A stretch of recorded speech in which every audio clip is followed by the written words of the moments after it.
Bonjour frères et sœurs, Dieu vous bénisse, Père Céleste, je prie qu'on puisse comprendre ta parole au nom de Jésus, Amen. Là c'est un message, frères et sœurs, sur la théorie de l'évolution. Donc c'est très important pour le peuple français ou francophone, car il y a peu de messagers, et en plus c'est une religion qui est très très propagée. Donc on va voir 10 points aujourd'hui, si Dieu veut. Et le point premier que j'ai fait beaucoup avec des scientifiques dans les débats, c'est ce point de planification. Tout pour exister doit être planifié.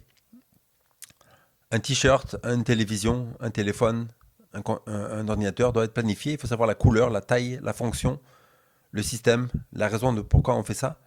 Il faut voir le matériel. Donc il faut tout planifier avant que quelque chose existe. Rien de ce qui existe sans planification. C'est pas possible que quelque chose apparaisse, que ce soit une bouteille d'eau, que ce soit une tomate, que ce soit un frigidaire, que ce soit une maison, sans l'avoir planifié. Ça ne vient pas par hasard. Tout sur la Terre est planifié. Moi, la théorie de l'évolution nous dit que tout vient par la sélection naturelle et les mutations. Mais la sélection naturelle, est-ce qu'elle a un cerveau? Non. Est-ce qu'elle a de l'intelligence ou est-ce qu'elle peut planifier? Non. Donc comment pouvoir créer une bouteille, par exemple, une bouteille d'eau, ou faire une assiette sans planifier, sans intelligence? Ce n'est pas possible. Il faut planifier, avant de faire une assiette ou un couteau ou une fourchette, il faut planifier la couleur, la taille, etc., le matériel. Donc c'est impossible parce que la théorie de l'évolution, c'est un procédé sans intelligence, sans planification. Donc la question, est-ce que donc ça va très bien que c'est totalement impossible pour cette sélection naturelle de décider qu'une chose soit d'une manière et de devenir une chose manière sans avoir derrière une intelligence et un but précis avant. Le hasard ne fait rien du tout. Un morceau de bois ne fait jamais un château. Même avec des millions d'années, le morceau de bois jamais va se compliquer et va faire transformer à faire un château. Un morceau de fer va jamais faire une Ferrari ou une Lamborghini.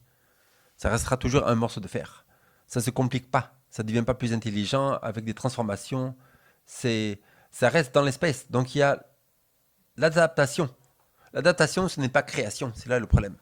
Les évolutionnistes croient que justement ce procédé peut créer des choses. Dieu a inventé la sélection naturelle pour qu'on puisse nous adapter. Si on change de climat, si on change de nourriture, on va s'adapter. Si on ne peut pas s'adapter, si Dieu savait que si on ne pouvait pas s'adapter, on mourrait. On serait obligé de rester dans la même ville, dans le même endroit et de manger la même nourriture toute sa vie. Et dès qu'on changerait de climat, quoi, on mourrait tout de suite.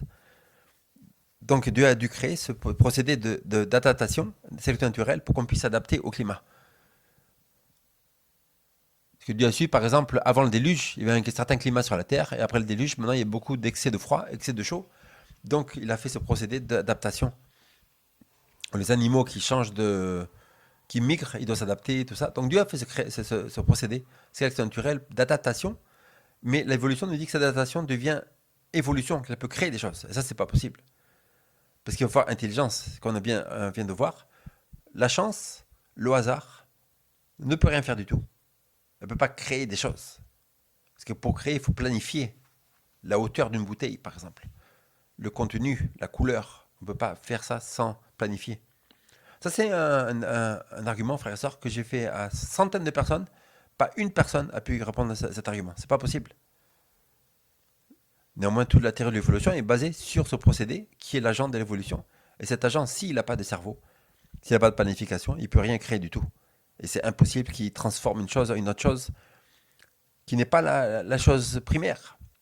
Donc les choses s'adaptent à l'environnement. Par exemple, les chiens qui vont dans le froid, ils ont des poils qui poussent. Mais l'origine de ce changement était déjà dans le chien originel. Il n'y a pas eu des inventions et des créations. Il ne s'est pas transformé. Il ne s'est pas transformé en lion, quelque chose comme ça. Donc c'est impossible. C'est-à-dire que même le procédé lui-même d'évolution, à la base, c'est faux. Parce qu'il n'y a rien qui peut se transformer en autre chose sans raison. Numéro 2, aucun évolutionniste ou athée ne peut nous dire que ce procédé ne vient pas de Dieu. Et ce n'est pas Dieu qui dirige la sélection naturelle pour protéger les gens. Si tu me trouves un scientifique qui peut me dire en fait que ce procédé, c'est sûr et certain qu'il ne vient pas de Dieu, donc tu me le mets en commentaire. Numéro 2, la cause du Big Bang, par exemple, la cause de l'univers. Pourquoi l'univers existe? Déjà la cause. Quand on fait des débats, moi je fais des débats avec, par exemple, les musulmans, ils nous disent il y a un ange qui est apparu à Mohammed. Après cet ange, il a tapé Mohammed, il a serré, il a fait mal et tout, il a eu peur, il est allé trembler chez lui et tout. Il lui a dit c'est une révélation de Satan que j'ai eue, une révélation de Satan. Et sa femme, elle a dit non, non, ça vient de Dieu. Et donc on voit très bien que dans la Bible, et dans les anges avant, on voit que jamais ils vont se manifester d'une telle manière. Être agressifs, méchants, etc. Forcer les gens. Là, déjà, il y a de gros problèmes. De gros problèmes au début. On voit très bien que cet ange est très, très, très possiblement, c'est pas un ange de Dieu du tout. Et là, c'est pareil dans l'évolution. Si on ne sait pas pourquoi les choses arrivent, pourquoi il y aurait eu une explosion? Pourquoi il y a la lumière? Pourquoi il y a les yeux? Pourquoi il y aurait eu un rocher qui serait apparu? Pourquoi il y aurait eu une pluie torrentielle? La pluie primordiale. Pourquoi il y a eu une soupe, la soupe primordiale, où il y a eu une cellule, etc. D'où ça vient tout ça? C'est pourquoi. C'est-à-dire que si on ne peut pas faire le pourquoi du début, il y a eu un Big Bang, pourquoi une explosion? Qui a décidé qu'il y aurait une explosion? Pourquoi il n'y a pas eu un P ou je sais pas, ou une différente manière? C'est un conte de fées. C'est 100% un conte de fées qui est tellement répété que les gens y croient. Hitler, il a dit, quand on répète une chose tellement de fois, à la fin, on termine à y croire. Donc s'il n'y a pas de raison pourquoi l'univers existe, du hasard comme ça, ben, c'est pas possible. Le hasard ne peut pas faire des explosions ou des morceaux de rochers, des cellules qui sortent et tout. Non, c'est un conte de fées. Numéro 3. On a vu le hasard, la chance. Le hasard, chance, en anglais j'ai mis chance, luck, randomness, ou le hasard. Donc le hasard ne fait rien de bon. Sauf si tu as des dés. Tu tires des dés, à la fin tu arrives toujours au 6, 6, 6. Mais c'est pas à chaque fois, votre c'est de temps en temps. Néanmoins, même la chance, quand tu jettes des dés, la chance ne crée rien du tout. Elle crée avec ce qui existe déjà. Sur un dé, tu as les numéros 1, 2, 3, 4, 5, 6. Et de temps en temps, tu tombes sur 6. Donc ça s'appelle la chance. Mais la chance, elle existe, elle fait sur ce qui existe déjà. La chance ne peut pas créer quelque chose qui n'existe pas. Elle n'a pas de cerveau, elle n'a pas d'intelligence. Et le hasard ne peut rien faire. Tu peux laisser une banane chez toi, la banane ne se transforme jamais en pomme. La banane va dépérir. C'est une des lois une des lois de théorie de l'évolution. C'est que toute chose dépérit. Toute chose dépérit. Tu laisses ta voiture dehors pendant des 10 ans, tu vas voir, elle va dépérir. Tu laisses un t-shirt dehors au soleil, tu vas voir que le t-shirt ou ta casquette, elle devient grise, elle devient moche. Tout dépérit. Les choses, elles se compliquent pas, elles dépérissent. Numéro 4 aussi ça c'est l'adoration de la raisonnement humain. En fait, la théorie de l'évolution, c'est que les gens, ils vont adorer et croire et avoir foi dans le raisonnement humain. Quand il y a il croit que quelqu'un qui est allé à l'école 5, 6 années, donc il peut te dire ce qui est vrai et faux, juste parce qu'il est allé à l'école. Mais en fait, ce qu'il a appris à l'école, c'est des choses qui viennent des raisonnements humains aussi. Donc il a un diplôme qui est donné par un être humain. Cet être humain, quand on va dans sa maison, on tape à la porte, on dit est-ce que vous êtes infaillible? Non, je ne suis pas infaillible. Donc c'est donné par des gens qui sont totalement infaillibles, totalement corrompus, totalement menteurs souvent. L'être humain se trompe souvent. Tous les jours, il y a des accidents de voiture, des accidents d'avion. Les gens, ils perdent leurs clés. Les gens, ils oublient des choses. Les gens, ils font des erreurs. Même les dirigeants de la Terre, qui sont supposés être les meilleures personnes sur la Terre, ils font totalement des erreurs. Ils sont menteurs, ils sont voleurs. Frère, et on voit très bien ici. Tu vas baser toute ta vie sur la théorie de l'évolution, qui est basée sur le raisonnement humain. Mais si le raisonnement humain, lui, est déjà en erreur, le raisonnement humain est très très souvent se trompe. Comment baser une théorie qui est basée sur l'observation humaine si celle-ci est totalement corrompue? C'est pas possible. Ça veut dire que déjà l'évolution elle-même est fausse parce qu'elle est basée sur un raisonnement qui est corrompu. 5. Irréductible. Donc l'argument de Michael Behe sur Darwin Black Box, c'est pas jusqu'à aujourd'hui personne n'a répondu. Il a expliqué que dans le corps, dans la cellule, il y a le Bacteria flagellum qui est très compliqué. Il a beaucoup de parties dans cette machine. Et il a dit que toutes les parties de cette machine de Bacteria flagellum doivent être mises en place ensemble pour que ça soit fonctionnel. Mais d'après l'évolution, tout a évolué petit à petit. Donc ce n'est pas possible que cette machine marche et que le corps marche sans qu'il y ait toutes les machines qui sont ensemble pour fonctionner. C'est comme si tu as une voiture. Si tu as une roue et une porte de la voiture, est-ce que la voiture marche? Non. Si tu as un fil de la voiture, si tu as l'autoradio, est-ce que la voiture, elle marche? Non. Et là, c'est pareil. C'est-à-dire que toute la voiture, toutes les parties de la voiture doivent être ensemble pour que la voiture marche. Tu enlèves un fil et la voiture ne marche plus. Donc, après l'évolution, tout a évolué petit à petit. Ce n'est pas possible. Parce qu'il y a des machines, il y a beaucoup de parties du corps. Il faut tout ensemble pour que tout marche. Par exemple, une partie de la jambe apparaît. 2 millions d'années après, il y a une partie de la main. 50 millions d'années, il y a un œil qui apparaît. Mais c'est pas possible. Parce qu'il faut le système sanguin déjà pour irriguer, pour faire marcher tout. Il faut le cœur pour faire irriguer tout ça. Il faut les reins qui filtrent le sang pour qu'il n'y ait pas d'impureté. Il faut les surrénales pour donner la puissance pour jeter le sang dans tout le corps. Il faut le système lymphatique pour nettoyer toutes les impuretés du corps.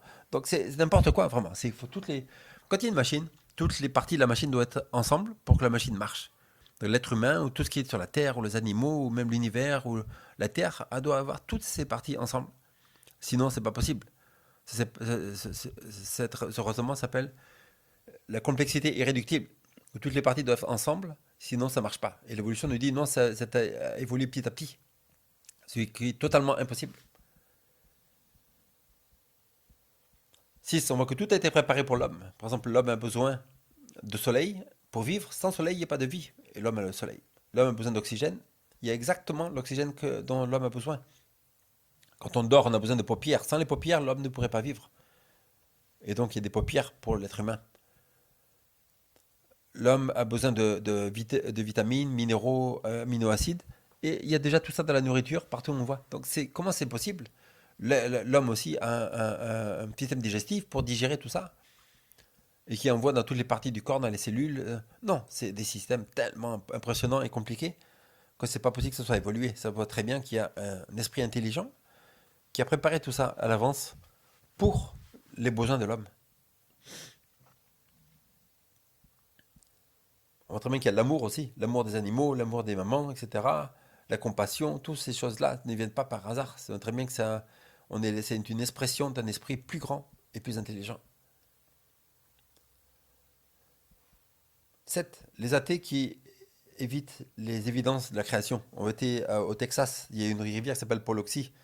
Il y avait des pas de dinosaures avec des pas humains qui étaient trouvés d'un côté de la rivière. Et les athées qui sont venus, la télévision a demandé, vous avez vu ça? Ils ont dit non, on ne veut pas regarder. Alors, le problème, c'est ça. Le problème, c'est éviter de voir la vérité en face pour continuer avec sa théorie. C'est pas en évitant les choses, c'est pas l'autruche qui met la tête sous le sable, c'est pas avec ça qu'elle va réussir à grand chose. Souvent, quand je fais des débats avec des personnes, ils me disent, toi, t'es pas éduqué, moi, je suis éduqué. Mais ceci, ce sujet n'a rien à voir avec l'éducation. C'est un sujet à voir avec l'honnêteté. On peut être non éduqué et honnête, on arrive à la vérité. On peut être très éduqué, mais si on est malhonnête, jamais on va en arriver à la vérité. C'est pas possible d'être malhonnête et menteur et arriver à la vérité. C'est pas en cachant les yeux, en fermant les yeux sur l'évidence qu'on va arriver à la vérité. Je sais pas si vous avez vu le documentaire de Expelled. Expelled, il y a beaucoup de scientifiques qui ont commencé à avoir des évidences sur la création. Ils ont commencé à les publier. Ils ont tous été virés. Beaucoup, beaucoup d'entre eux sont virés. Et c'est impressionnant. Ça veut dire que la science, qui devrait être la recherche de la vérité, d'où qu'elle vient, on voit très bien qu'elle a un but très, très similaire à une religion. Une religion, elle a un but, elle a des dogmes. Il ne faut pas sortir des dogmes. Et là, c'est aussi, il y a des dogmes, il ne faut pas sortir du dogme. Dès quelqu'un qui prouve que c'est pas vrai, il est rejeté. Parce qu'au lieu de chercher et d'accepter les nouvelles études, ils rejettent ça parce qu'ils veulent suivre leur dogme, ils veulent continuer avec leur religion. C'est comme il y a un scientifique qui a trouvé que dans la Terre, il y a des halos de polonium. Ah, Robert Gentry. Robert Gentry, il a trouvé, c'est un scientifique réputé, il a écrit dans beaucoup de journaux scientifiques. Je crois que dans Science et de Création, c'est deux plus grands journaux scientifiques. Mais un jour, il a trouvé que dans la Terre, il y avait des halos de polonium.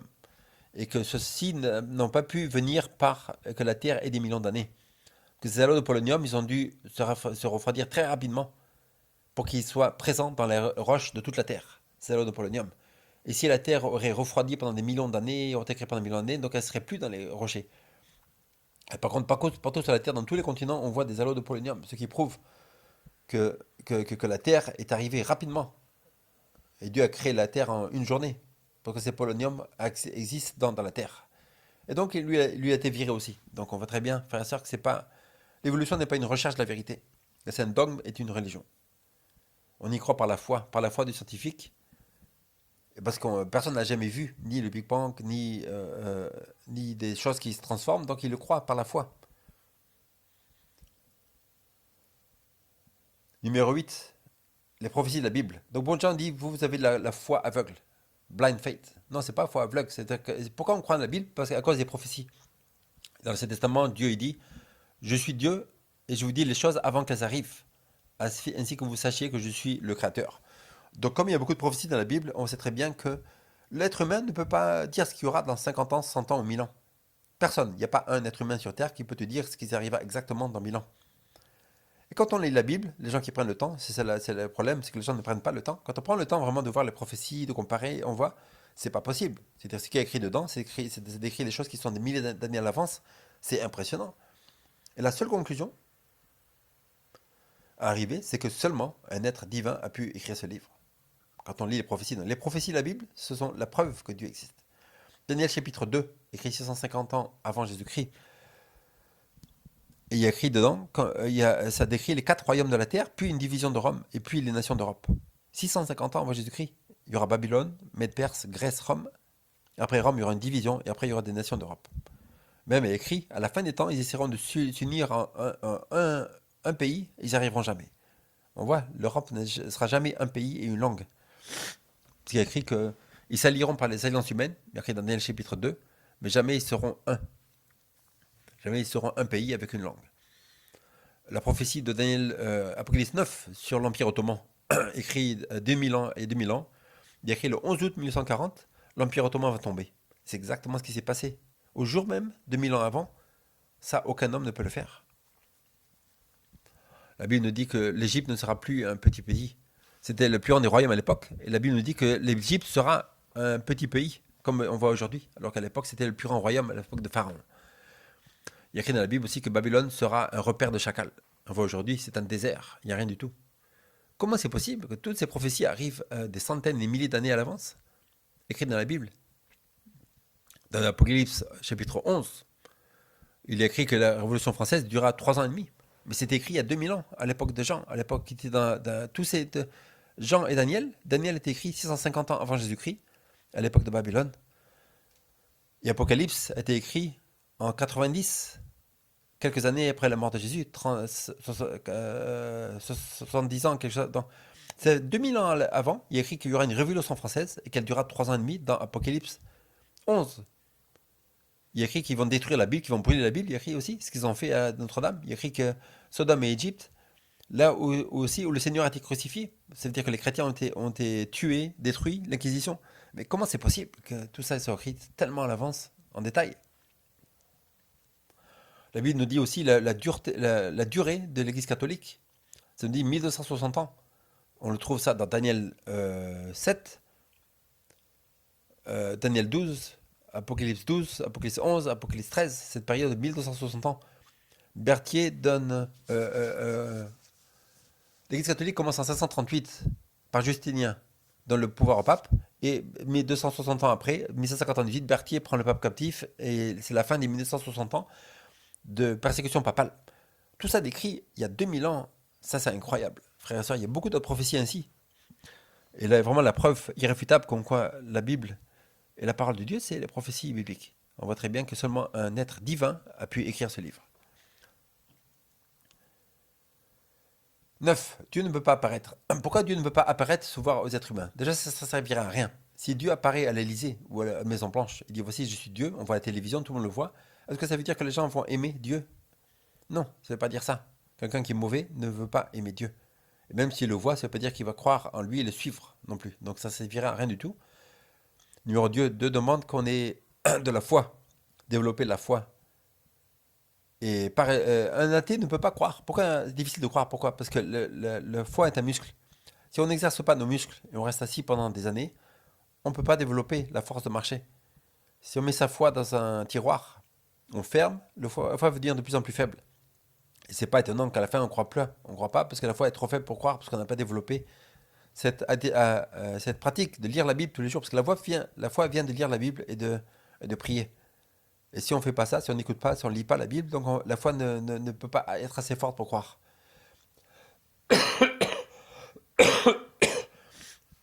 Dieu aussi ne peut pas apparaître parce que s'il apparaissait déjà, il tuerait tout le monde. Il écrit dans la Bible. Dieu est saint, il ne peut pas vivre en présence de gens qui sont corrompus. Donc la plupart des gens, ils seraient morts sur la terre si Dieu apparaissait. Donc ce ne serait pas une bonne chose à faire. Mais numéro 2, Dieu nécessite qu'on ait de la foi. C'est une qualité pour le paradis. Donc Dieu a donné assez d'évidence. Les prophéties de la Bible, c'est vraiment suffisant d'évidence. L'archéologie, c'est suffisant d'évidence. L'histoire, on voit très bien les preuves bibliques dans l'histoire, dans l'écologie, c'est suffisant d'évidence. Dieu pourrait donner beaucoup plus d'évidence. Dieu pourrait juste apparaître. Mais ça ne veut pas dire que c'est pour ça que les gens iraient tous au paradis. C'est bien possible que les gens, il y ait encore moins de gens qui iraient au paradis. Parce qu'ils aimeraient Dieu par intérêt. Ils aimeraient Dieu parce qu'ils disent, oh, j'ai vu Dieu, donc maintenant j'ai peur. Et donc je vais le suivre. Mais au fond de leur cœur, ils aimeraient pas Dieu. Donc c'est obligé que Dieu n'apparaisse pas. 10, les facteurs limitifs. Ça veut dire que ce qui prouve qu'il n'y a pas de millions d'années sur la Terre. Un, c'est les arbres. Les arbres les plus vieux n'ont que 4000 ans. Si la Terre veut des millions d'années, pourquoi il n'y a pas d'arbres qui font des millions d'années? Les civilisations et les livres les plus vieux ont que 4000 ans. Si la Terre veut des millions d'années, l'homme est apparu il y a 150 millions d'années, pourquoi il n'y a pas des livres et des civilisations qui datent de 4, 5, 20, 40 millions d'années? Le delta aux États-Unis, on peut voir les sédiments qui se déposent au Mississippi et on peut calculer quel âge a le delta. Et on peut calculer qu'il a que 4000 ans, c'est tout. Si la Terre a des millions d'années, pourquoi il n'y a pas des deltas qui sont 100 000 ou 10 000 fois plus grands, avec beaucoup plus de dépôts? C'est-à-dire qu'il n'y a pas de millions d'années, c'est-à-dire qu'il n'y a que 4000 ans. En Australie, il y a un corail, le récif de corail. Et le gouvernement australien, il a étudié à quelle vitesse il pousse. Il s'est rendu compte que cette barrière de corail n'est que 4000 ans par rapport à la vitesse à laquelle elle pousse. Si la Terre avait des millions d'années, il y aurait des barrières de corail de milliers et des milliers de kilomètres. En fait, il n'y aurait pas la place sur la Terre pour tous ces corails. Au fond de la mer et des montagnes, qui est une érosion. Si la Terre a des millions d'années, le fond de la mer serait plat. Pourquoi le fond de la mer n'est pas plat? Avec toute l'érosion qu'il y a des montagnes qui se le fond de la mer. Charles Lyell, le prédécesseur de Darwin, il y a une photo de lui sur les chutes du Niagara. Et on voit qu'il y a une érosion de 2-3 cm par an là-bas. Donc si la Terre a 6000 ans, il y a toujours des chutes de Niagara, mais elles ont eu une érosion certaine. Si la Terre a des millions d'années, il n'y aura plus de chutes du Niagara. S'il y a une érosion de 3 cm par an, plus de 50 millions d'années, ça veut dire qu'il reste zéro. Et pourquoi on trouve toujours les chutes du Niagara aujourd'hui? Le Soleil perd de sa masse chaque année. Donc s'il y a 6000 ans, il brûlait plus fort. Mais si on va à 1 million d'années en arrière, le Soleil était tellement puissant qu'il n'y a aucune vie aurait été possible. En fait, le Soleil aurait jeté des flammes partout sur la Terre. La Terre ralentit chaque année, 2-3 secondes. Donc ça veut dire qu'elle tournait plus vite il y a 6000 ans. Si on retourne à 1 million d'années, ou à 5 millions d'années, 50 millions d'années, la vitesse de rotation de la Terre est tellement rapide, aucune vie possible. On voit très bien que l'évolution n'est pas de la science, c'est mélangé à la science, c'est ça, c'est un mélange. Le poison de rat, c'est 99% de poison, et 1% de bonne nourriture, et 1% de poison. Et le rat, il se fait avoir parce qu'il croit qu'il mange la bonne nourriture. Et dans les livres scolaires, il y a la grande majorité de ce qui est écrit dans les livres scolaires, c'est la vérité. Mais c'est mélangé avec une religion. Il y a beaucoup de faits scientifiques dans les livres scolaires, mais c'est mélangé à une religion. Par exemple, l'unité astronomique, c'est scientifique, on peut tester, démontrer, prouver. La vitesse de rotation de la Terre, scientifique, on peut tester, prouver, démontrer. Mais Big Bang, jamais, c'est aucune preuve. Jamais personne n'a vu ça ou peut calculer. Même la transition d'animal à animal, ça n'existe pas. La colonne géologique, il n'y a aucune preuve du tout de colonne géologique. En fait, on voit des arbres qui traversent toutes les couches de la colonne géologique. Est-ce que l'arbre a mis des centaines de millions d'années pour grandir? Non. On va à Romains chapitre 1, 19.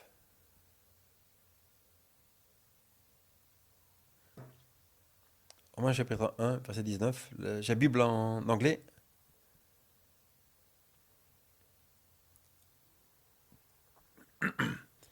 Car ce qu'on peut connaître de Dieu est manifeste pour eux, Dieu le leur a été fait connaître. Donc ce qu'on peut connaître de Dieu, on le voit dans la création. En effet, les perfections invisibles de Dieu, sa puissance éternelle et sa divinité se voient fort comme à l'œil. Depuis la création du monde, quand on les connaît, considère dans ses ouvrages, ils sont donc inexcusables. Dans les ouvrages, dans la création, on voit très bien qu'il y a l'amour, qu'il y a la beauté des fleurs, qu'il y a la complexité. Tout ça ne peut pas venir du hasard. La complexité ne vient pas du hasard ou de la chance. Ça ne peut venir qu'un esprit complexe. Puisqu'ayant connu Dieu, ils ne le sont point glorifiés comme Dieu, lui ont point rendu grâce, mais ils se sont égarés dans leurs pensées, et leur cœur sans intelligence a été plongé dans les ténèbres. C'est-à-dire que c'est pas notre cœur que si on veut pas voir la vérité, si on est menteur, déjà c'est là le problème. Et le jugement, ça sera par ça. Dieu moins envoie la vérité.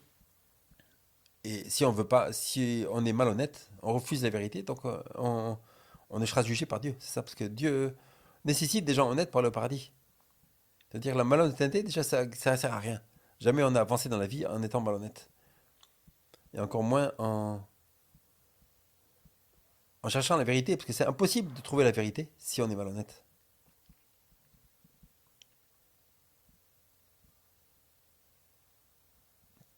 1 Timothée 6,20. Ô Timothée, garde le dépôt en évitant les discours vains et profanes, les disputes de la fausse science, 21, dont font profession quelques-uns. Disputes de la fausse science. Donc on voit très bien qu'il y a la science qui est vraie. Déjà, au XVIIIe siècle, la science était la recherche de Dieu. La science, la recherche de Dieu, avec Isaac Newton et tous les premiers scientifiques qui ont créé les bases de la science. Et la science, maintenant, ça s'appelle l'évolution, le hasard. Donc ça veut dire que le mot a changé, la signification du mot a changé. Et maintenant, c'est comme ce qu'il nous dit à la Bible, c'est une prophétie qui nous dit, même là, on voit très bien, frère et sœur, une prophétie, il y a écrit 2000 ans, comme quoi la science changera de signification. Ce qui était science, ce qui est science, qui est la recherche de Dieu, c'est devenu la recherche du hasard. Et donc le mot même, c'est la fausse science aujourd'hui. Jean 1, 18.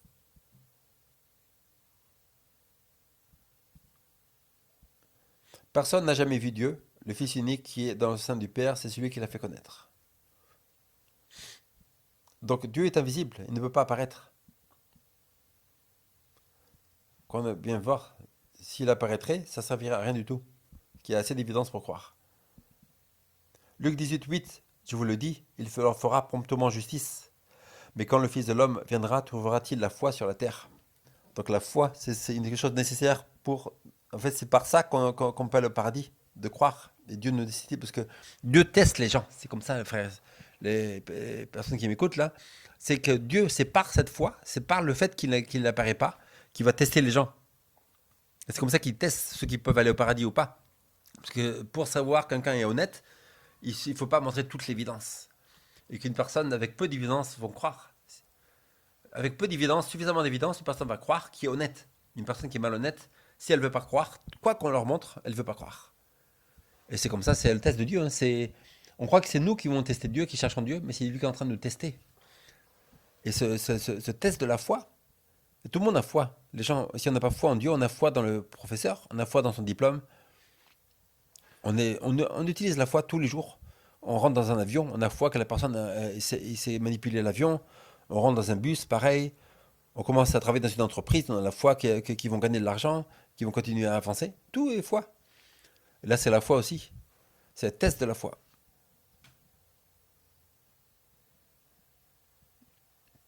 Éphésiens 2,8.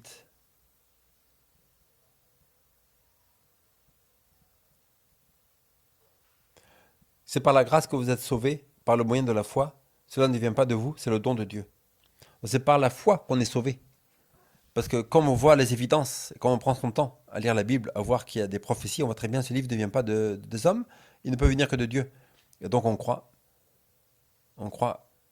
par la foi, et en ayant suffisamment d'évidence. Dieu ne donne pas tant d'évidence pour que ce soit trop facile de croire non plus, mais Dieu ne donne pas assez d'évidence pour qu'on ne peut pas croire. Ça veut dire qu'il y a assez d'évidence pour croire, et il y a la dose suffisante pour que toute personne honnête suive la vérité et aille au paradis. Et quand tout le monde apparaîtra au jugement de Dieu, il n'y aura aucune excuse. On voit très bien dans Romains 1, on a lu, personne n'aura aucune excuse d'avoir pas cru. On ne peut pas dire, moi j'ai suivi les gens dans mon pays, tous étaient athées, je suis allé à l'école, mon professeur il m'a dit ça. Chacun est responsable de chercher la vérité par lui-même. Personne n'a jamais été forcé de croire en quelque chose, à moins que ce soit les religions de l'islam, tout ça, où ils sont forcés, mais chacun, dans son cœur, croit ce qu'il veut croire. Et s'il croit quelque chose, c'est parce que lui, il a décidé de croire. S'il n'a pas pris le temps d'étudier et de comparer, il sera coupable. C'est là, vraiment, c'est le point où capital de prendre le temps d'étudier, prendre le temps d'examiner, prendre le temps de comparer, car ta vie éternelle, imagine-toi vivre des milliards et des milliards d'années détruit, ou être détruit pendant des milliards d'années, pour toujours, ou vivre pour toujours sans larmes, sans souffrance, sans mort, sans douleur, et juste parce que tu examines quelques mois, quelques années, les livres les prophéties, les livres d'Ellen G. White, la Bible, compare tous ces livres ensemble, ça vaut le coup. Ça vaut le coup de savoir où est la vérité. Pas seulement ça, c'est pour ta conscience. Tu seras plus tranquille de savoir ce qu'est la vérité, de suivre la vérité et d'être là avec le plus grand ami, Jésus. La personne qui jamais ne fera de mal, qui te fait ton bien. Dieu est là pour ton bien, c'est pas pour ton mal. Mais Dieu ne peut pas laisser rentrer au paradis des gens corrompus, menteurs, voleurs, arrogants, méchants, sans amour, implacables, sans affection naturelle. Dieu te bénisse. Qu'est-ce qui t'empêcherait maintenant? Es-tu contre maintenant faire une recherche? Es-tu comptes maintenant, est-ce une idée ridicule pour toi de maintenant faire une recherche, comparer, lire la Bible, regarder les prophéties de la Bible, lire les livres des créationnistes aussi, comme Laurence Tisdale en français, Darwin Black Box, Ken Hovind, Ken Ham, William Lane Craig, John Lennox qui fait beaucoup de débats avec Richard Dawkins et autres. Il y a toutes les évidences, c'est là. Et c'est à nous de prendre le temps. Qu'est-ce qui t'empêcherait maintenant de faire cette étude? Dieu te bénisse. Père Céleste, je prie que tu aides les gens qui ont écouté, aide-les à suivre la vérité, Père Céleste, à être convertis, qu'ils se rendent compte que les théories d'évolution est une religion à part entière, mais elle est présentée comme la science. C'est là que les gens se font avoir, Père. Aide-les à voir les vérités, à savoir que tu les aimes, que tu veux leur bien. Et pardonne nos péchés, Seigneur, pour nos besoins. Au nom de Jésus. Amen.